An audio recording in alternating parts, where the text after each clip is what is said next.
Bismillahirrahmanirrahim. Assalamualaikum warahmatullahi wabarakatuh. Alhamdulillahirabbil alamin wassalatu wassalamu ala Rasulillah wa ala alihi wa sahbihi wa wala. La haula wala quwata illa billah. Allahumma faqihna fid din wa 'allimna ta'wil. Bersyukur kepada Allah Subhanahu wa taala dengan mengucapkan alhamdulillahirabbil alamin. Bersalawat kepada Nabi Allah Nabi Muhammad sallallahu alaihi wasallam dengan mengucapkan Allahumma shalli wa sallim ala sayyidina Muhammad wa ala ali sayyidina Muhammad.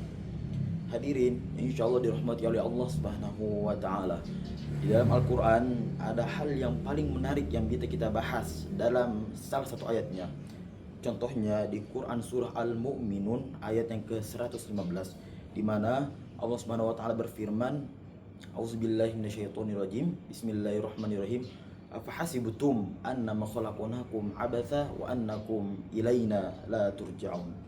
Yang terjemahannya, apakah kalian mengira bahwasannya kami menciptakan kalian itu main-main dan kalian tidak akan kembali lagi kepadaku? Dalam ayat ini terdapat beberapa poin penting yang akan kita bahas pada kesempatan kali ini.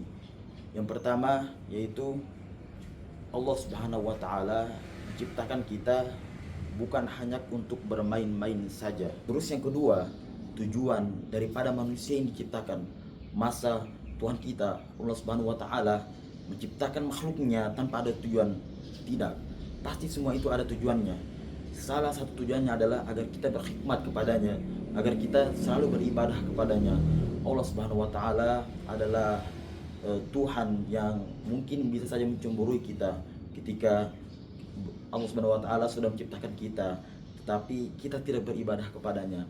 Itu adalah salah satu azab yang bisa kita dapatkan nanti kelak di akhirat.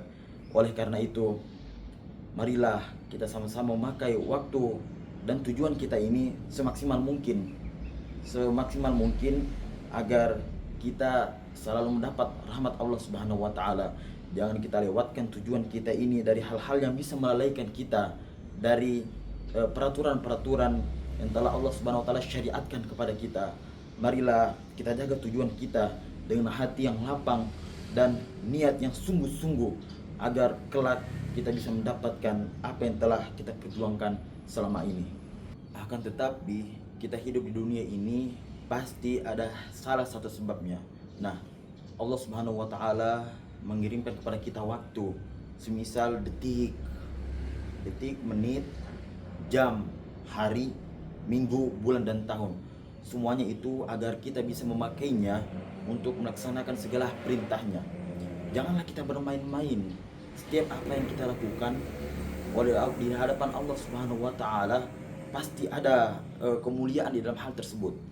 Misalkan dalam kehidupan sehari-hari, dalam detik dan jam kita pakai untuk beribadah kepadanya, kita pakai untuk belajar, kita pakai untuk berilmu, untuk menimba ilmu dimanapun dan kapanpun. Oleh karena itu, waktu yang kita gunakan ini sangat penting untuk menjaga kualitas hidup kita, agar setiap waktu-waktu yang kita lalui semuanya ada tujuan dan bermanfaat bagi diri kita dan bisa tercapai segala tujuan-tujuan kita. Itu yang pertama. Terus yang ketiga, kehidupan kita di dunia ini adalah peringatan bagi orang-orang yang lalai kepadanya. Allah Subhanahu wa taala dengan segala kemurkaannya, dengan segala apa yang telah ia kuasai, pastinya memiliki sebuah konsekuensi besar yang akan kita terima kelak ketika kita tidak dapat menyempurnakan peraturannya, ketika kita selalu melanggar apa yang telah disyariatkan olehnya. Oleh karena itu, gunakanlah setiap waktu kita untuk selalu beribadah kepada Allah Subhanahu wa taala. Karena jikalau kita sudah lalai, maka akibatnya sangat besar kelak di yaumil akhir. Mungkin juga di dunia ada beberapa hal yang bisa kita dapatkan akibat dari kelalaian kita tersebut. Akan tetapi jikalau sudah di akhirat, itu menjadi tanda-tanda, itu menjadi suatu kepastian yang pasti kita dihukum di dalamnya. Oleh karena itu, marilah kita semaksimal mungkin melaksanakan segala peraturannya, dan janganlah kita untuk berani-berani melalaikan dari apa yang telah Allah Subhanahu wa taala perintahkan kepada kita. Kita jaga tujuan kita jaga niat baik kita agar kita mendapatkan akibat yang baik dari apa yang telah kita lakukan dengan menjaga syariatnya, menjaga peraturannya. Mungkin itu yang ketiga. Terus yang terakhir atau yang keempat adalah kepastian hari pembalasan. Segala sesuatu amaliyah yang kita lakukan pasti ada hari pembalasannya yang kelak kita akan terima di yaumil akhir. Oleh karena itu haruslah kita berjaga diri, haruslah kita berusaha semaksimal mungkin untuk menaati segala peraturannya dan menjauhi segala larangannya. Karena itu adalah hal-hal kepastian. Allah Subhanahu wa taala tidak pernah bermain-main dengan segala janjinya dan tidak pernah bermain-main dengan segala apa yang kita dapatkan karena kita melanggar peraturan tersebut. Maka dari itu marilah kita menjaga diri kita sendiri, sebab kita ini hanyalah hamba-hamba yang lemah, yang butuh semangat juang, yang butuh kekuatan la ilaha illallah, yang butuh kekuatan la haula wala quwata illa billah, agar kita bisa semaksimal mungkin untuk menjaga daripada peraturan-peraturan ini. Jangan sampai kita terlalaikan dan kita mendapatkan sebuah akibat yang buruk kelak di yaumil akhir.